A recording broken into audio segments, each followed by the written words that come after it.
for being here. We appreciate your time and we appreciate your expertise.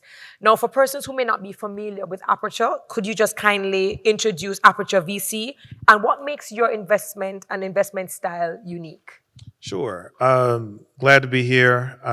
Aperture Venture Capital is a firm that I co-founded 4 or 5 years ago. And our focus is on the earliest stages of investing, pre-seed, seed, a little bit of Series A. And we are investors in the transformation and evolution of financial services. So much of what we do is focus on fintech, but then also the surrounding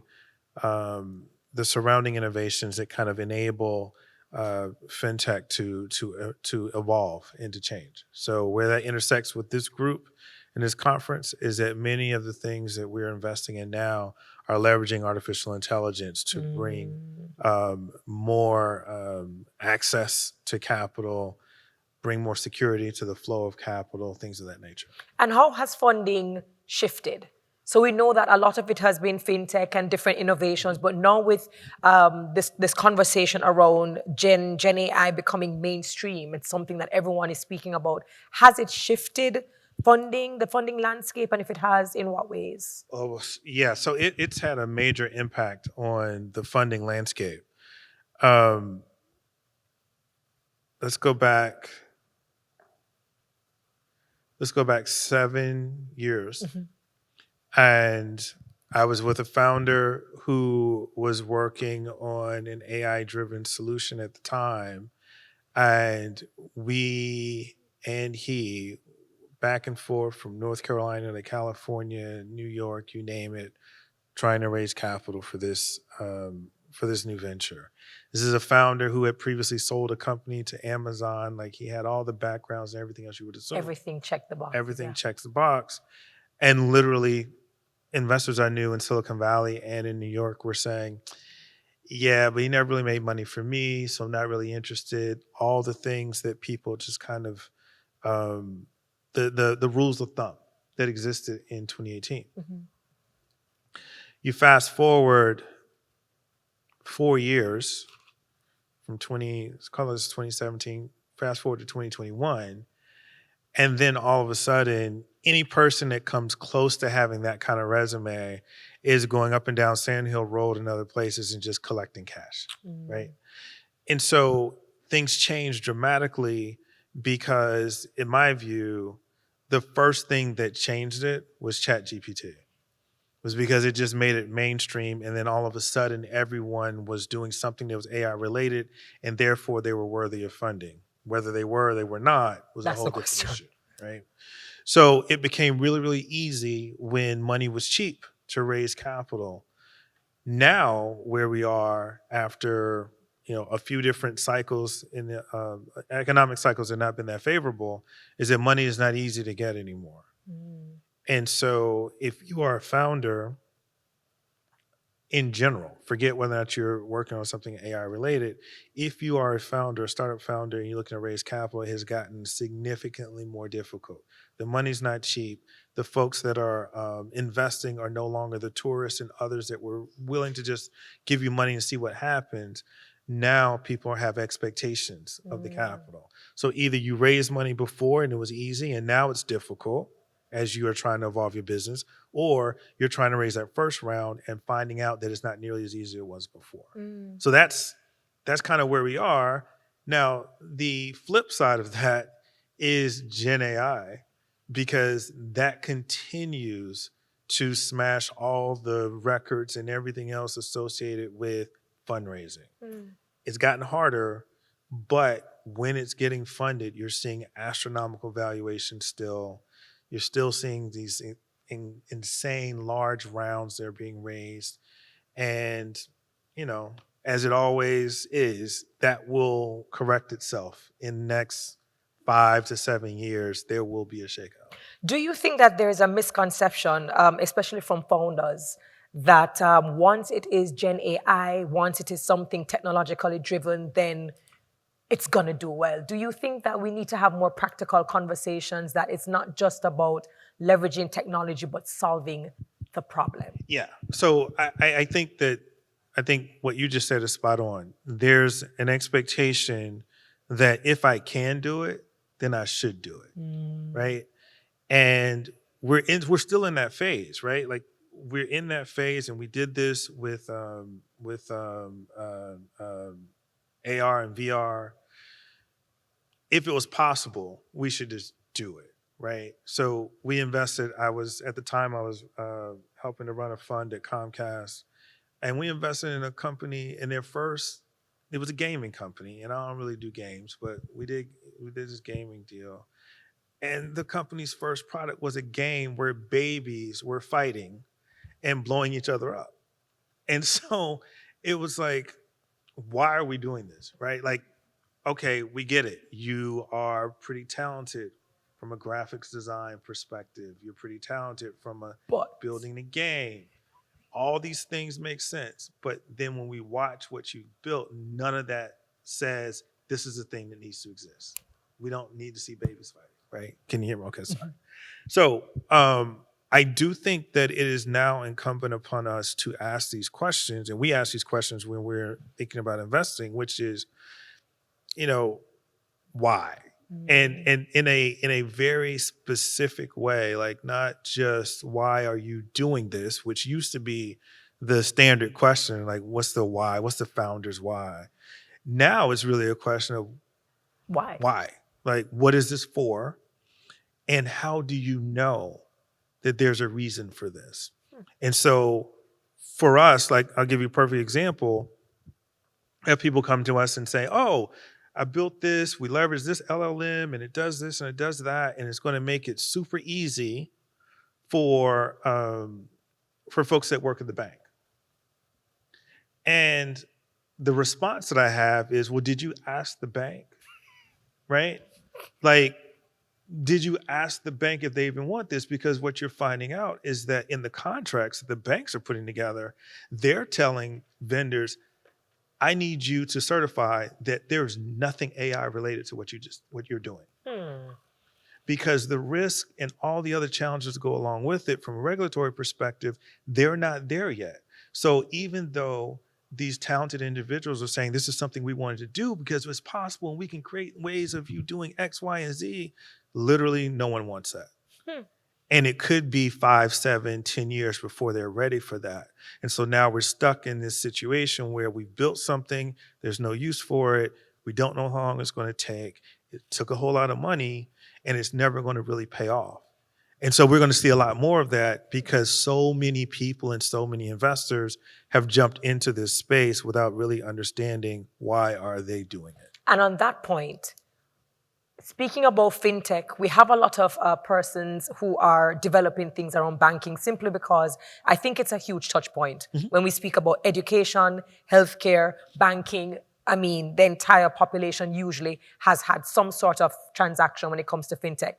Understanding now that we have governance and policy and governmental regulation, how does that, or has that changed how you think about investing in fintech, considering so many people are now trying to leverage generative AI, but now with regulation, does that now make you a little bit more conservative when it comes to investing in fintech, or it depends?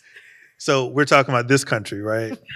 From a regulation standpoint, right? Yeah. So yes, you have to be smart about, and this is not unique to fintech.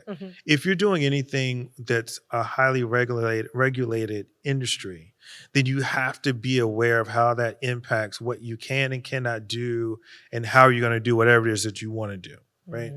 Now, specifically on the financial services side of things, we have up until the last election kind of operated in this world and in this environment where regulations are actually being utilized. Some would say overused, but they existed, and we had to invest in companies and support them, understanding that they would be regulated in certain kinds of ways, right? We then took that as an opportunity to say, well, let's invest in the companies that are actually supporting a regulated environment. So they make it easier for, or make it more efficient to assess whether or not certain financial products are compliant or not with all the regulations. Now we're at this stage where they've essentially tried to gut the notion of being regulated in this same industry. And that is having a tremendous impact on the companies that are trying to build in this space. Now, most people have said, well, take away the regulations and now innovation just runs wild. And that's a good thing. On the other side of it, if you talk to some of the executives, the folks that are not political appointees or whose job lasts longer than any particular presidential administration, they'll say, I'm always concerned about regulation because the pendulum it shifts from one side to the next. But I'm a 20 or 30-year veteran, which means I've seen the ups, I've seen the downs. And if I'm trying to ensure that my resume is solid and reliable and I'm marketable, then the last thing I can afford to do is go all in on the idea that there's going to be no regulations, right? So you have to take a longer term view of what the opportunities are and what it is that you're doing and why you're doing those things, independent of whether or not the president is Republican, Democrat. Or not. Yeah. Great answer. Let us go back to funding. You said earlier, back in the day, funders, investors, they were willing to look at the next best idea, throw money. That's not the situation now. Persons are taking a longer time to evaluate, to reassess. You mentioned fundraising. For persons who might be in the audience who are startup founders, or maybe they have an idea that they're thinking of, when shouldn't a business raise venture funding, especially in this hype-driven society? When should they or when should they not? When should they not? Well, Or when should they, depending on how you want to answer it? Well, there's a few things. So first of all, you always, people who need money will need to raise money. If you're building something, you don't have the capital to build it, then you're going to need money. Now, whether or not that's venture capital from me or capital from another source is a whole different ballgame. But there's a need for the capital, and you can't really avoid that. I think the more nuanced component of that is when you don't need the money. And what I mean by that is you're building something, you're working on it. Maybe it's your research from university. Maybe it's something you just work on in the evenings or whatever the case may be. And then you're trying to determine, when should I raise money for this? Which is another way of saying, okay, the capital is going to allow me to run in a particular direction. So if I was saying, hey, I'm in Atlanta today, I'm going to Charlotte tomorrow, which direction do I run? I should not be running west. So in other words, I should have a general sense of where in the world Charlotte is if I am going to make that trip, in hopes that it's going to be a much more direct journey than the one that might involve me going west of Atlanta and who knows where I end up, right? So in other words, you got to have a plan or at least a general idea of where you're headed. The capital that you get at the earliest stages is not for you to build a $1 billion business with. It's for you to experiment, to learn, test, learn, and adjust. And I think that that's one of the hardest things for people, both investors and for entrepreneurs, to really understand and appreciate. Our average check size is $1 million. We might invest with an expectation there's a product that exists and there's some revenue that you're generating. In other words, there are customers that are willing to say that, yes, they can actually build something that is useful to us and is helping us solve a problem. But sometimes we'll invest earlier than that, in which case those things aren't truly there. But we're not putting in $1 million with an expectation that in 18 months from You're going to now, make back $3 million. We're not expecting to get the money back that soon. What we're trying to do is support the idea and the team behind the idea, but expect that team, hopefully, is going to learn, they're going to refine, they're going to adjust, and they're going to kind of find the signal in the noise. And that might take 5 years, it might take 7 years, it might take 10, it might take longer than that. We don't really know. What we hope is that the team, the founders that are involved in this, are coachable enough, not specifically from my own coaching, but coaching from the environment. What happened? What worked? What didn't work? How did you learn from that? How did you adjust? What new ideas come from this? And there are plenty of examples of companies that were, you know, they were red and green on day one, and then ultimately when they exited, they were purple and white. Like there's a lot of stuff that will change from the beginning to the In the end. iterations. You're just trying to get some people to buy into it on the front end, stay with you as you go through the different phases, and ideally as they continue to pass you off, if this is indeed a venture backable company, that you continue to get access to the capital all the way to the exit, and then everyone's happy. But Lovely. there's a 99% chance that won't work. It's interesting. On a panel discussion before, one of the investors said, when we asked, what is one thing you would not recommend to founders? And he said, if we give you venture capital, if we give you money, I do not want to see you buying a new car, going on vacation, and posting it on Instagram, which also speaks with governance. It speaks to governance. Now, we've been speaking about AI and leveraging this AI and how AI has democratized knowledge, creation, innovation, transformation. How can maybe how can underrepresented founders leverage this current AI wave to break through systemic barriers that we so often speak about? So I think that the responsibility is not just on the underrepresented founders. So, and the reason why I made the comment about maybe, I mean, from as it pertains to democratization, the theory of democratization is sound, but democratization in practice is not. I have two sons. One's in college; he's in his junior year, and the other is in his senior year in high school. He'll be a freshman in the fall. And when I look at their experience growing up with technology and what's accessible to them versus what was accessible to me, it's such a wide variety and it's such a big difference, right? So I grew up in a predominantly Black neighborhood, lower to middle class. Parents were teachers. Everyone in my neighborhood, basically teachers, working professionals, you name it.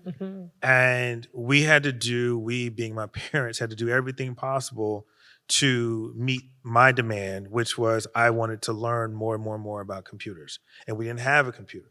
So we eventually got one. We were one of the first families in the neighborhood to have one. But then I wanted to learn how to use it, and I could only go so far with that. I had to take buses across town to go to summer school to learn how to use a computer. Like it was just all this stuff you had to do to kind of get access to it and to be a part of that revolution that was just starting around that time. Now you fast forward to now, I have kids and I look at my kids and their accessibility to a lot of things. They have access to things because I have access to things because I have resources my parents didn't have.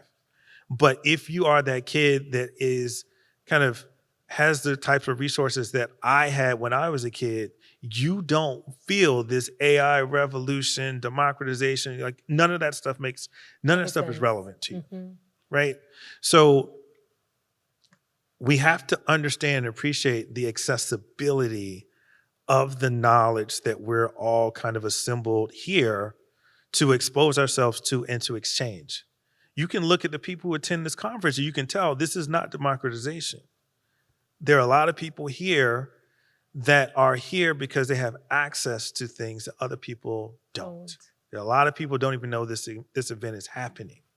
So it's not just on those that are considered to be underrepresented to get all the knowledge, it's also incumbent upon those that have it to be willing to share it, right? So it's accessible in theory, but in practice, you have to do more than just say, hey, you can get it. Everyone can get it. If it was not the case, then I could argue that venture capital is democratized because we exist and we say we'd love to invest. But that doesn't mean that I am engaging with everybody that in theory should be engaging with someone who's a VC. That's not the way it works in practice. There ends up being a thirst for the capital or a thirst for knowledge, and then there is a requisite push by the individual that sits with the underrepresented founder, showing that they have that desire, that interest, that passion. But then there has to be something on the other side of that which says that I am receiving that passion and responding to it in a way that suggests that I want to meet you where you are. Fair point. That's the other piece that has to happen. And unfortunately, given the way things are starting to play out in the current administration, that's going to be even harder at the university level, at the public school level, you name it. So it's going to be more and more of that is going to be that burden or responsibility is going to be on the individual. It's not going to be on the administrations and the systems and organizations that we have. And it's not necessarily fair. It's not necessarily fair. It's definitely not that. Absolutely. Fair point. My last question to you. What's one underrated piece of advice you'd give to founders raising in this Gen I era? One piece of underrated advice. I would say that there has been such an emphasis on the technical aspects of the solution that there has not been sufficient investigation of how do you bring this to market. It doesn't mean that you have to be an expert on any particular industry, but we are investing in ideas and opportunities that eventually turn into companies. Like they eventually have to turn into companies. And not everyone is operating from day one with that perspective. A lot of times we are engineers to get together. I was a computer science major. I was a software developer. I would get together with other software developers and we would just start doing stuff. But then we look at the folks when I was working at a consulting firm and the folks on the business side of things were like, okay, what am I supposed to do with that? And we would eventually find something that made sense. But had we started with that from the very beginning, we may have made different decisions. And so I would urge people to build broader networks early that are not just, hey, it's a whole bunch of engineers. Hey, it's a whole bunch of business people. You might not like each other, but you should be talking to each other sooner rather than later because each one of you has a different perspective that can be really critical to the thing that you're building in the earliest stages. Absolutely. Yeah. Such a fantastic answer. Such a great conversation. Ladies and gentlemen, William Crowder. Thank you.